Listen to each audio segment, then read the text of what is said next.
అందరికీ నమస్కారం. Welcome to Jayabharat. Pawan Kalyan నేనైతే అంటే ఇది నా వ్యక్తిగతమైన విషయం అంటే మీ అందరి దగ్గర షేర్ చేసుకున్నాను.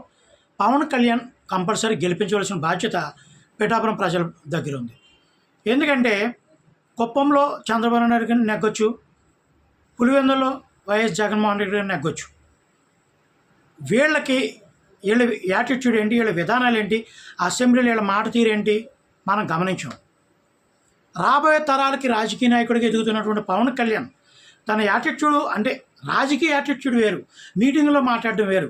అసెంబ్లీలో ఆయన ఎలా మాట్లాడతారు, ప్రజల తరపున ఏ విధంగా మాట్లాడగలడు, ప్రజల తరపున ఏ విధంగా ఉద్యమాలు చేయగలడు, అతను ఒక ఎమ్మెల్యేకి గెలిస్తే ఆ నియోజకవర్గానికి ఎటువంటి పనులు చేయించగలడు అనే విషయాలు మనం తెలుసుకోవాలనుకుంటే, ఒక భావితరాల రాజకీయ నాయకుడి గురించి మనం గుర్తించాలనుకున్నప్పుడు అతనికి ఒక అవకాశం ఇచ్చి తీరవలసిన అవసరం ఎంతైనా ఉంది.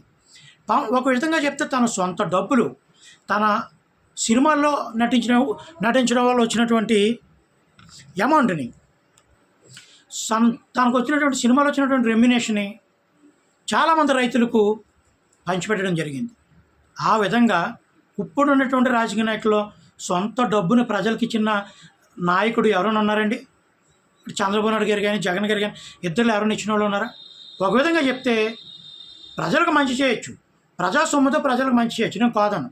చంద్రబాబు నాయుడు గారు చేసి ఉండొచ్చు, జగన్ గారు చేసి ఉండొచ్చు. సొంత డబ్బును వెచ్చించడం జరిగింది. అదేవిధంగా తను ఏం చేయాలనుకున్నాడు, తన యొక్క విధానాలు ఏంటి మనం గమనించాలంటే పవన్ కళ్యాణ్ గారిని కంపల్సరీ గెలిపించవలసిన అవసరం పిఠాపురం ప్రజలకు ఎంతైనా ఉందని మరొకసారి నేను తెలియజేసుకున్నాను.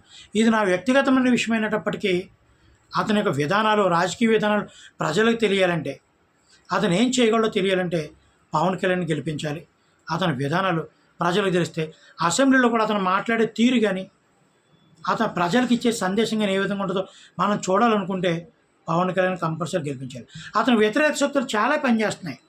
అవన్నిటిని ఎదిరించి ఓటర్లు అందరూ పవన్ కళ్యాణ్ గెలిపించాలని మనస్ఫూర్తి కోరుకున్నాను. జై భీమ్.